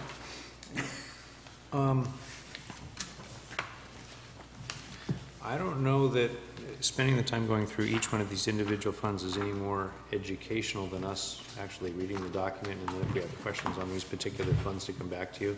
I think you've laid out the structural design of how you're presenting the information. It's super clear to us as to how to waffle through it. Are you guys okay with that? If we- I'm fine. Oh, yeah, I need a lot of help with this, individual help. Yeah. That's I fine. like the way it's laid out, I just have a lot of specific questions. Right. So maybe we can square away some one-on-one time, and you can sit down with Gina and go over whatever Yeah. your specific questions are. Yeah. Does that work? Yeah. Good for everyone? Thank you. Thank you, Gina. So you spent a week not talking, now you spent 2 hours talking.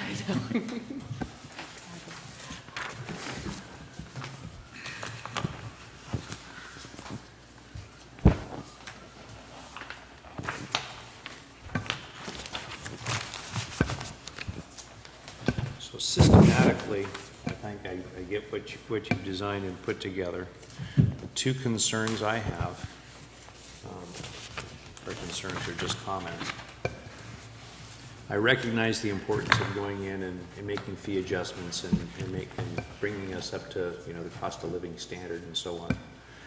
Did we do the same thing when we're forecasting wages and benefits to employees within this budget?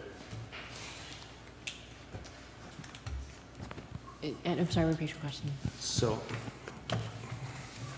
I recognize that our intention is to sit and meet with each one of the labor groups and go through the negotiation process and whatnot.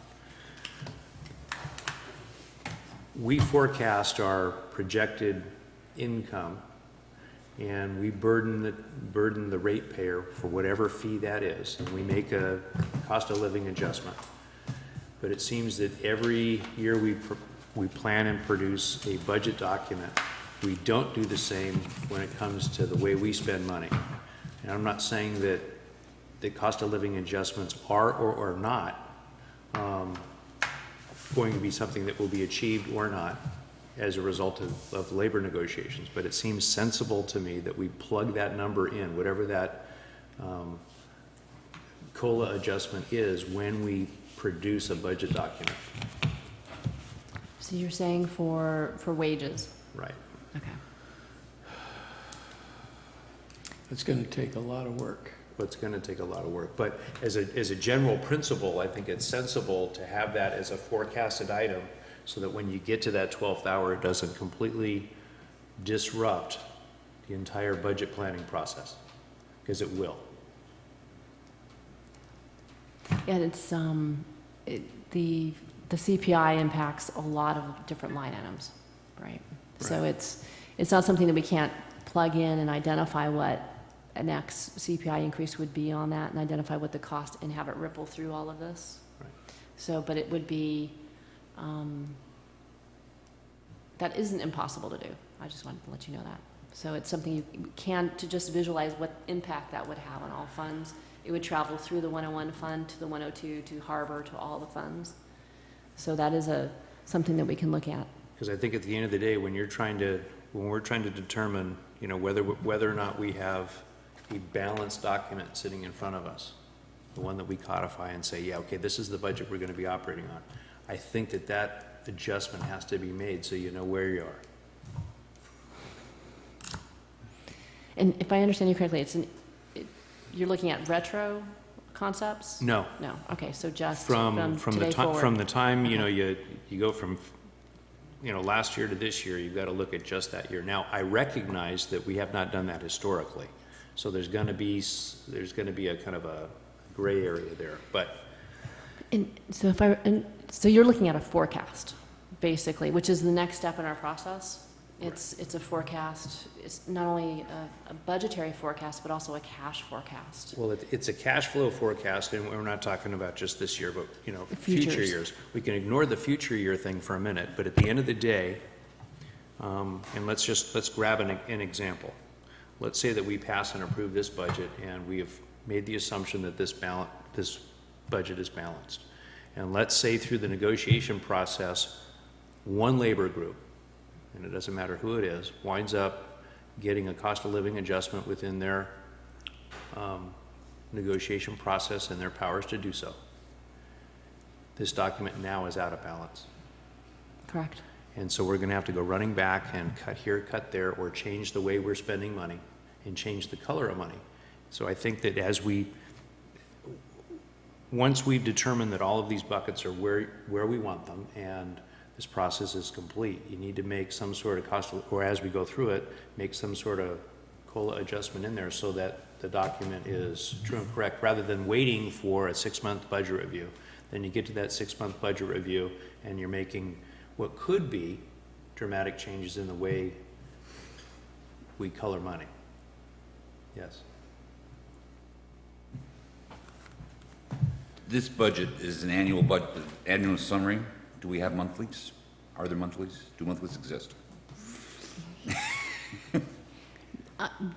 Yeah. As I choke on that, yes, we're still working Okay. in the same process that we have before.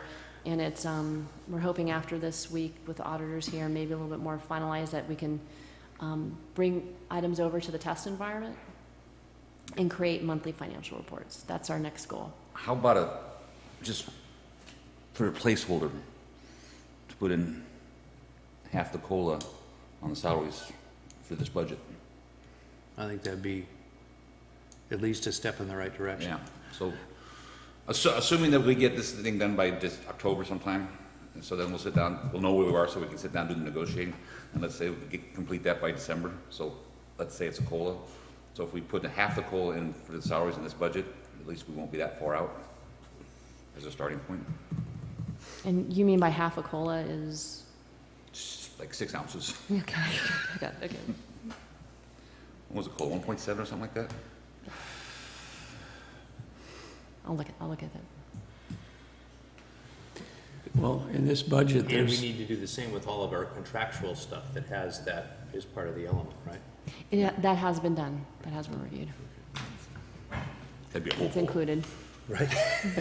and this process is going to take an awful long time to get right, because the actions of the state taking away ACIA from us not only devastated us, but devastated about 400 cities. We're not alone. Well, and Ralph, you're right on the mark, but the reality is that we have to move forward and move on, and we need to build and develop a structural program so that we can continue to operate and provide the same level of service to our residents and our visitors that they've been expecting and that they're paying for, and to try to create an environment where we don't have disruption of service. At some point in time, you get to a place there where you're going to have to make hardline choices between whether it's wage benefits, whether it is services you provide the community, whether it is programs that either stay or go so that we can keep city government running. Or do you go back to the fee program? You know, the whole concept and process of us providing government services to the public. I mean, that's our job, okay? And there are certain things you need to keep because they have to be there, and there's certain things that you can live without. And those are the hardline decisions that need to be made when you're making the decision between whether or not you can ever flush a toilet again, okay? And or you provide, you know, banner installation on Front Street. You know, there's a disparity, obviously a disparity between those two things, but whether or not we get any money from the state or not, we still have to move forward. And we just have to figure out how to structure that so that we move forward. That's right. We can't dwell on the state, they're not going to change their program. And we need to have a fairly good handle on what we really have. This is a real good step in the right direction, but there still needs to be some fine tuning. Oh, $2.7 million worth of fine tuning. Amen, you got that one right. That's right. And so I think we've made a significant step in trying to document our cash flow, our buckets, where our revenue streams are, where our expenditure streams are. And now the difficult step is going to have to be jump back in this thing and add efficiencies. You know, where is the money best spent? How can we improve services in one area? How do we, reduce man-hours in a particular area? Those are the things where the cost savings are going to be realized. Efficiency, Efficiency. you got it. It doesn't help us when we have our expense stream, and let's jump back to the fuel one. Fuel all departments, utilities all departments, just like Gina was saying. We need to be able to segment that and determine where our strengths are and where our weaknesses are.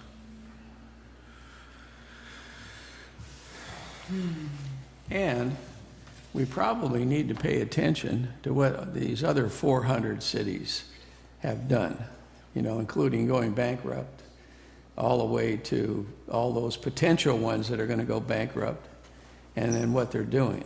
There's lots of things we can learn from some of the decisions that have already been made. Fee structures, for instance, or salary structures. Some cities have actually drew a line and say all those employees that are here now will live up to whatever the agreements were with the unions. But starting like next month or next year, we're going to set a whole new set of standards for wages. That's what some cities are already doing. And that's where the hard part comes in. When you start really looking at that, looking at, there's so many things out there that are going to be painful, and we got to let people know that it's not going to be easy. We can't just say, yeah, it's okay. We had that ACIA income that even though we were careful about what we did, if we were able to use ACIA money to fix the street, for instance, which we could do, now we don't have that. Now we got to go from general fund or whatever, use that money. So that's less money we had. So granted, the ACIA, we've been real careful with that, but still it's going to impact the general fund. And so you got to take a really good hard look at it. Where are we really? And this is the closest thing to a forensic accounting that I've seen since I've been here, 14 budgets. This has really impressed me. But now when you have this, now you got a lot more questions. This is going to take a while, but I think this is a good start, a really good start. But at the end of the day, the ACI money goes away, Yeah, it's gone. okay? And we have close to a balanced document in front of us. No. Wait, Can't balance it on reserves. Well, it's closer than it was 3 weeks ago. Okay. Okay. But at the end of the day, we're still not fixing a sewer system. Nope. We're still not repairing the mole. We're still not taking care of some of those things that are our bread and butter that are creating the economy of which we exist. So, we have some work to do. Yep. Okay, shall we move on to our closed session item? Can I Yes. request the manpower schedule? Sure. Thanks.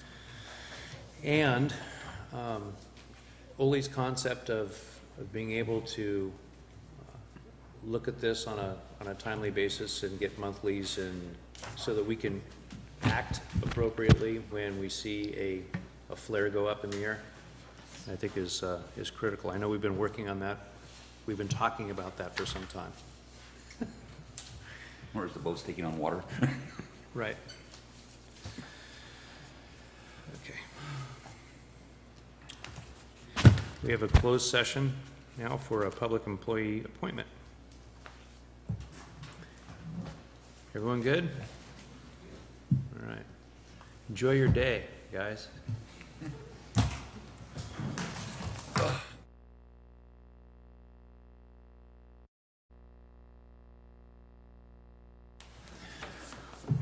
Okay, we've returned from closed session, and we have nothing to report. Anyone else have anything to add? Okay. nope. We're adjourned. We're adjourned.